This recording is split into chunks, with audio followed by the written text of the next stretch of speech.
Howdy, y'all.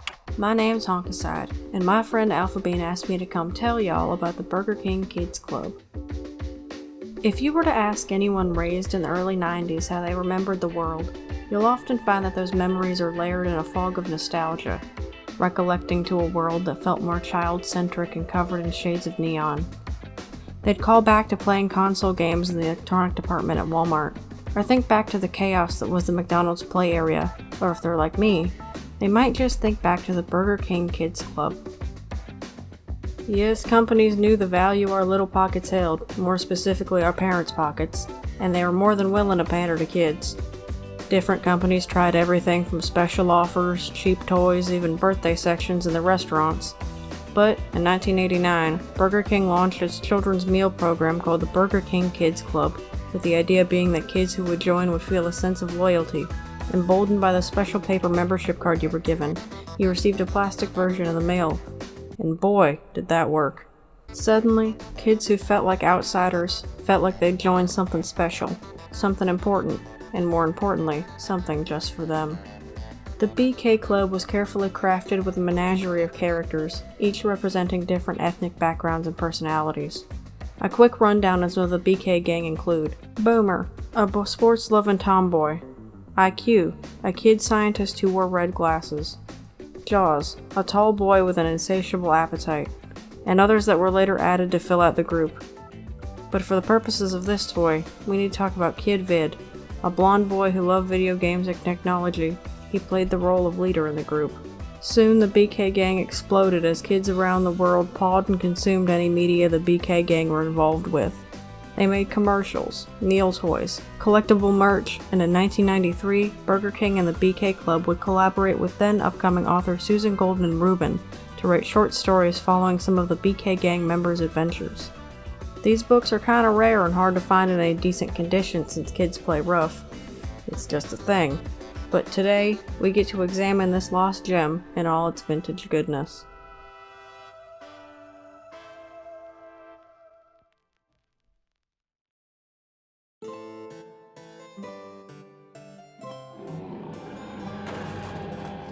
KidVid and the Dragon, an epic for the centuries, or at the very least, anyone feeling a little bit nostalgic.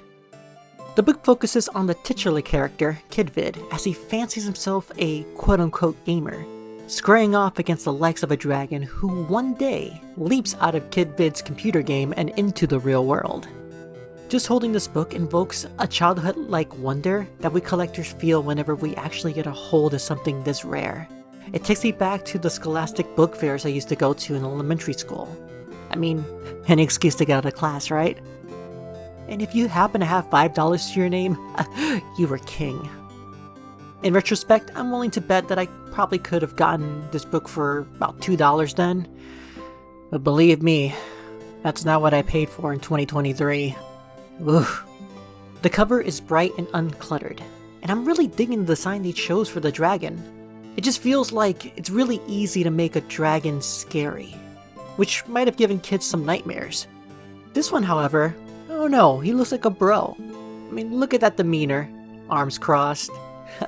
So chill. Taking a look inside, you don't find a lot of illustrations scattered about like you might find in a larger novel, but the few that we do get are worthy of being painted on the side of someone's groovy 70s VW van. Or at the very least, colorized and made into posters. I want to see this hanging in my room. But despite the images being in black and white, they still somehow manage to depict an environment with such depth. So much so that they look almost liminal.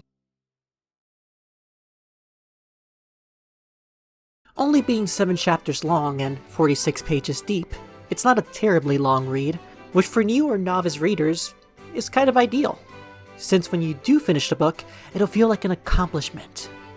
Any readers in my audience will tell you, nothing feels better than finishing off a good book.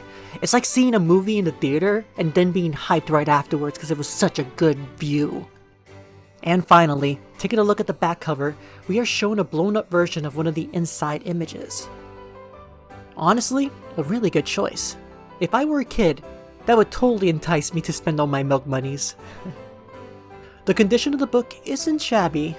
It's not perfect, but part of me likes it for not being perfect. It means someone read this book, maybe multiple times. It means that this might have meant a lot to someone. It was loved, and in a way, a little magical. So if you're able to pick up this book on eBay or at the Library of Congress apparently, please give it a read. It's a fabulous addition to any collection. Thanks for watching today's video. I'd like to give a huge shout out to Honkaside, my clowny friend, for voicing the beginning of this. You'll be seeing more of them, but until then, until the next toy review, this has been Alpha Bean of Mind Munchies. And remember, magic, unlike my collection, is vintage. Later. I try to work.